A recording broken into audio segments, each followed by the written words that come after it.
Wrestling Podcast Network. Your team every day.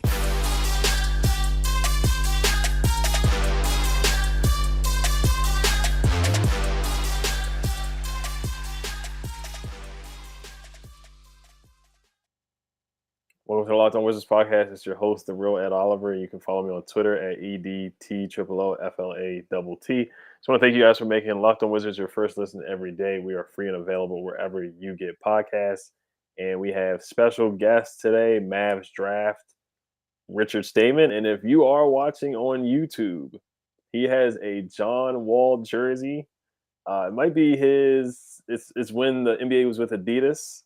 So he also has the Reebok Zigzag John Walls, and I know he was very upset about what Colin Cowherd had to say the other day. How are you feeling today, Richard? Rich? Hey man, it's a good day to be Wizards Draft. Right.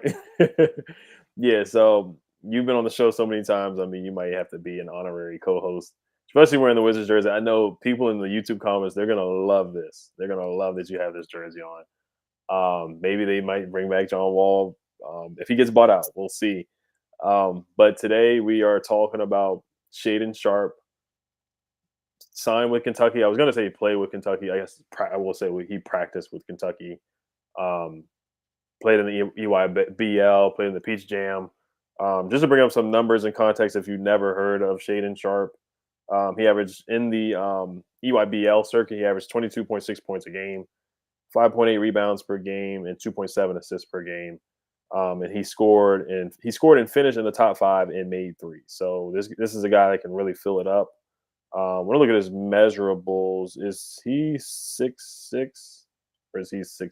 I would say. I think I saw like 6'5.5", so I just rounded up. Yeah. But he has like a 7-foot wingspan. Right, 19 years old. The 49-inch vertical. I don't know how real that is. But yeah, I mean, his athleticism is just off the charts. If you could give people like a background, if you have any intel or if you follow his story of Kentucky or EYBL, if you could just tell whoever's listening, like what really went on. Because I know a lot of Kentucky fans are very upset about him not playing. If you have any intel about what happened there. Yeah, so he was, to give a little backstory before Kentucky, he rose last summer, I think is what it was, maybe like pretty much like during COVID years. He really rose as one of the best wings, coming up to number 1 in the recruiting class overall for 2022 graduates. Kind of fishy reclassification got him to graduate into the 2021 recruiting class. And then he was able to early enroll in Kentucky. And in theory, I've heard there's questions about if he actually practiced or not. In theory, he did. But I think there's real red flags about him not actually having practiced, and then he just basically redshirted his way to the NBA. So that's basically how we got here. Top riser. Who knows what happened in Kentucky? Completely hit under the rug in every single way. Now we're here. Right. Yeah, I've heard, John Calipari made jokes that telling fans to come to the games, that, to come see him playing warmups, and I've seen many Kentucky fans be upset that he's not. I heard there was rumors saying that he would possibly come back to Kentucky, and he hasn't played. And later we'll go over some quotes from our colleague Rafael Barlow about what scouts said about Shaedon. But on a positive note, what makes Shaedon Sharpe stand out to you? Where do you have him on your big board? Yeah, I have him one spot down behind AJ Griffin. I have him in number 8 on my board.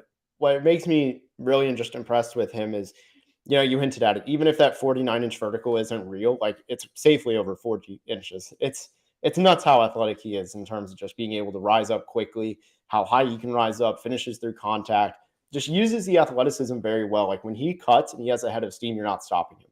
And there's potential for a jump shot, good frame. So I like the physical tools for stardom. Right, yeah, and the shooting, he was top 5 in threes in the EYBL. So offensively, other than athleticism, what separates him from other guys in this class? Yeah, I think it really just starts with that. He has a pretty creative ball handling skill set. Loves setting up his jump shots in creative ways. I don't know how much he does it getting to the rim, just because we don't know a ton about him. but I like that. What does worry me though is that he doesn't really separate from his defenders on drives, which is kind of why I hint at the separation happens on jump shots, but not a ton on getting to the basket. Right. So yeah, he has a lethal step back from what I've seen, and stopping on a dime. Like I see people say that he's a better decelerator than an accelerator. So would you say that's fair? And what are some go-to moves that you see that he has in his offensive game? Yeah, no, that is definitely a fair assessment to say that. I think he's got a little bit good of a spin move. Like I think he can use both hands, and he just uses that to his advantage. I think he knows how to use his long arms, and generally, like you said, the deceleration ability. I think he can use it to his advantage. A little bit of head fakes, things like that. It's not a crazy tight handle, but he has skill in terms of what he can do. Right. All right. So we're gonna get to some of the quotes from our colleague Raphael Barlow from that he did get from anonymous scouts that did not want to be named. But before we do get to that, this episode is brought to you by Bet Online. BetOnline.net is your number one source for all your betting stats and sports info. Find all the latest sports developments, league reviews, and news, including this year's basketball playoffs and the start of the Major League Baseball season.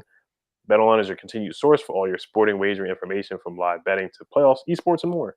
Head to the website today or use your mobile device to learn more about the trends in action. BetOnline when the game starts.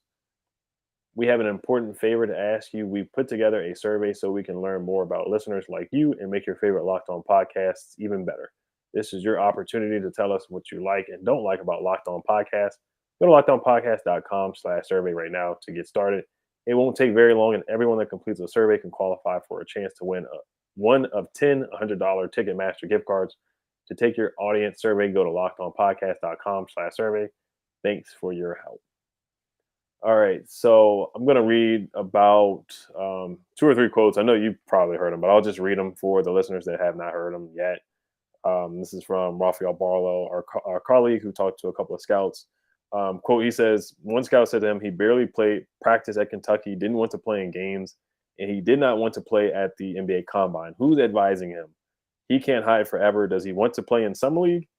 And then another scout went on to say, I wouldn't take him in the top 10. It's too small of a sample size. Someone's going to get burned. So what was your reaction to those quotes? Did they phase you in any way? And do you see there's any way that Shaedon Sharpe drops or falls to the Wizards at pick 10? Yeah, it's hard to say. I think how he does in group workout settings will be very telling because that's his first real action for NBA teams to have seen in a year and a half.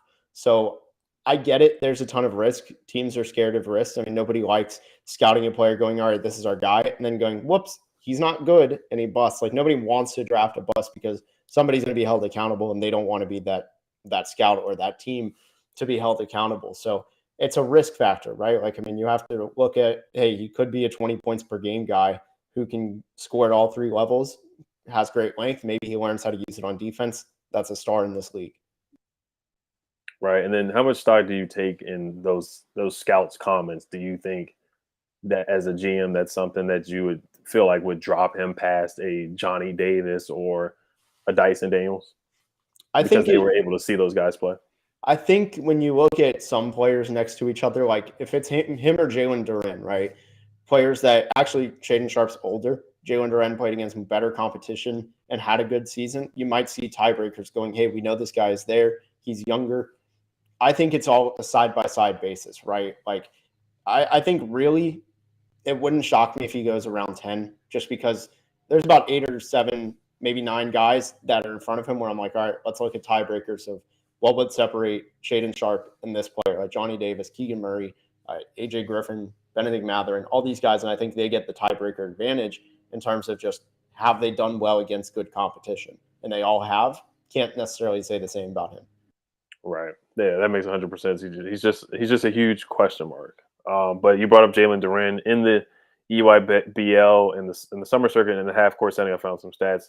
Shaedon Sharpe shot 72% at the rim. On pull-up jumpers, he shot 47.6. He had a 47.6 effective field goal percentage, and he shot 40% from three on the grassroots circuit as well. So other than shooting threes and step backs, how is he as an off-ball cutter? Do you see him being much of a lob threat? in the NBA in the half court setting? Yeah, I see a lot of lob threats coming. One of my notes I have on him as a cutter is he's pretty creative in cutting. Like not only as a finisher, but just the routes he takes, things like that. Like he's not a traditional baseline in. He can go wing or elbow in, things like that. He can cut from just about anywhere and knows how to get to the spot. Again, against high school, so like things come a lot easier. But I do think that should be taken into account the fact that he can play off ball. Right. And the ball handling and self creation, other than step backs and jumpers, um, where do you see his ball handling? Do you see him? Could he possibly be a secondary ball handler on the Washington Wizards? And do you see him playing a two, a three, or possibly the four in the NBA? Yeah, so right away, I wouldn't expect much production. I think in a year or two, you could probably see him be a secondary ball handler. And as positions, I think he's stuck pretty much at the two, maybe the three, just because that length is ridiculous. A 7 foot wingspan, also being 6'6", you're always going to be a threat to be on the playing small forward, excuse me. But I think you could play him two and three is primarily. Right. Yeah, and the funny thing is he compared himself to Bradley Bill. That's what he said in a couple interviews. So um, defense. I know it's hard to really evaluate his defense on an AAU circuit. What did you see from him defensively? Yeah, at this point, you're just going off the tools. He has length, he has athleticism. He did not try because if you break down defense of most high school prospects that are top five, they mostly didn't try. So hard to say. I think he has the tools though, and that is entirely what you gamble on. I have no idea what his defensive intelligence is like, just rotations, reading plays before they happen, things like that. That's really what hurts about guys not doing this process is we miss out on things like that. Mhm. All right. So where do you see him, or do you see him possibly landing to pick 10 for the Wizards? And where do you see him fitting? Do you see him being a possible starter for the Wizards, or do you see him? I know some consensus thinks that he may have to spend some time in the G League, which is not a terrible thing, but for a guy that has been pretty hyped or mock top five, do you see him spending some time in the G League, and where do you see him fitting on the Wizards? Yeah, I think he's going to spend a good amount of time there just to keep his reps up, I think. And also, like, yeah, you get some development with what Capital City. And I like the idea of him just running point guard, learning those point guard skills down in the G League because they have an everybody eats mentality. So I think it's for the better. You don't want necessarily your lottery pick to be stuck in the G League, but I don't know what his immediate impact is, especially knowing we don't know what he is as a whole. Some of these top guys can come in and do, from nothing in college to being a productive player. He might be that. He also might be the traditional route of, hey, he needs like some middle way from high school to the NBA. Right. And what are your concerns? So the first step was a big concern for you. Other than the first step in the ball handling, what are some concerns? Is it like him finishing over guys who are 7 feet tall, or what are some concerns about his offensive game? Yeah, and mostly the big one is he doesn't separate on drives. For somebody with a 49-inch vertical, good first step, he just doesn't break through. Defenders, whenever they're on his hip, you see him, they stay on his hip. The one saving grace he has is that 7 foot wingspan. You got to use length offensively to extend, and he does a good job of extending well, uses that length very well. But that separation ability, right hand dominant finishing, and he's just not that consistent on defense, or excuse me, he's not that consistent as a 3-point shooter. So Mhm. those are some flags for me. Right. Okay. So if you had to make a selling pitch for Shaedon Sharpe, you had to sell a pin, what would be your selling pitch for him on the Wizards? Yeah, it would be look, you have a chance at getting a high level jump shooter if it translates. The slashing could be something that turns into a weapon, making him a 3 level scorer. He has great length. You're gambling on the tools, really just turning into the star mold, right? He has that 6'6", 7 foot wingspan. I mean, that alone, and then you combine the athleticism and ball skills. That's a real chance at stardom in this league. And in a draft where you're not getting much stardom, this might be one of the few guys that could be a top end player. Definitely, yeah. And who are some NBA comparisons for Shaedon Sharpe? I think he's a Jalen Green light in a way. I think that's somebody. I mean, it's hard to compare guys to a draft that just happened, but you look at it as a prospect, they're not entirely dissimilar. And to me, that was enough to say because I don't see Bradley Beal personally I mean, I get it. Like he's a kind of a combo guard, but I think the size difference just really makes it a lot different. And also, I don't know how good of a shooter Sharpe really is. If he's a good shooter, it's not that far off. I just prefer kind of the Jalen Green route. Right. And the fact that Ty Washington was injured, had to miss some games, and Wheeler got injured, um, does that make you question a little bit of the competitiveness side for Shaedon Sharpe? No, just because I think he might have been doing what was best for him and going, I'm not risking any health issues Mhm. for my NBA hopes. And I think that's more of what it was than competitiveness. Okay. Yeah, I heard you talk on the other podcast where you brought up restaurants where, if you haven't tried a restaurant before and you finally go there and it's not good, or, we saw what happened with Patrick Baldwin. Maybe he's a guy that, could have sat out or something like that. And his stock dropped tremendously this year. I know a lot of teams have him going in the first round still, but, he just didn't play well this year. Um, so I always ask you this: with the last three draft picks that the Wizards have picked, where do you have Shaedon rank? Number one, you Mhm. look, no, none of the other picks had superstar upside. I think that's an automatic separator. And also, just I mean, looking at if you just kind of blindly picked the 2022 recruiting class, in theory, if you had the first pick, you're probably taking, and this is excluding like guys like Victor Wembanyama that technically would be, but you have guys that I mean, you look at number one recruit for 2022, it's Shaedon Sharpe, so he would probably go in like a draft of just those recruits if you didn't put his Kentucky stuff in there. Mhm. All right, before you leave, I got to ask you a John Wall question. Where do you bold prediction? Where do you have John Wall going this whole season? I think he's coming home. He's going home to Washington. I just he's not staying in Houston. It's there, LA. And I Right. really, really hope because like I'll just be perfectly honest. I don't know if this is allowed to say. I don't know what the relationship is with these two teams, given the Mo Wagner trade Mhm. and Andy Isak Bonga, but like also the whole summer last year. But I don't like the Lakers. I grew up hating them, so like I don't like my favorite players going there. It's happened only a couple times. One notably, like I'm a Magic fan, so like 2012 when Dwight Howard was traded there really hurt me. Mhm.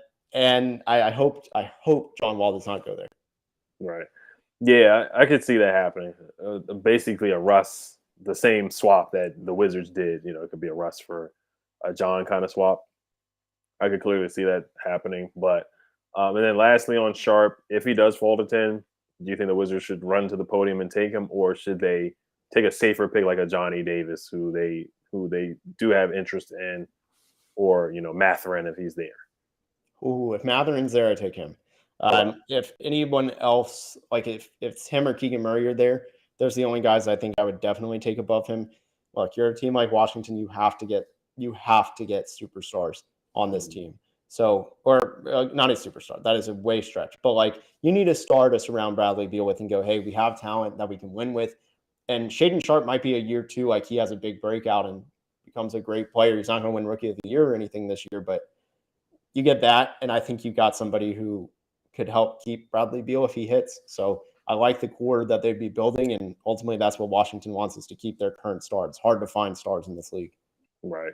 Yeah, 100%. Yeah, and Benedict, he's just more of a proven talent, so they do need proven talent for sure, sure thing. So, but Mavs, or Rich, I just want to thank you for coming on. I want to thank you guys for making Locked On Wizards your first listen every day. The first picks of the Ultimate NBA Mock Draft have been made. Search now for Ultimate NBA Mock Draft. You get over 50 insiders, the Odyssey Sports experts, the draft experts of Locked On NBA Big Board. The 5-episode Ultimate NBA Mock Draft is underway. Make Ultimate NBA Mock Draft your second listen today. Rich, is there anything that you want to plug? Hey, just a new John Wall shirt is pretty much it. It's the only thing I will crowdsource this. Like I want a new one. So if y'all have a good spot, let me know. Right. Yeah. If he comes back, you can just wear that same jersey that you got right now. But yeah, I just want to thank you guys for listening and making Locked On Wizards your first listen every day. Once again, make sure you guys subscribe on YouTube and hit the notification bell, and subscribe to the Locked On NBA Big Board, where you can listen to Rich and follow Mavs. Follow him on Twitter at Mavs Draft. Hell to the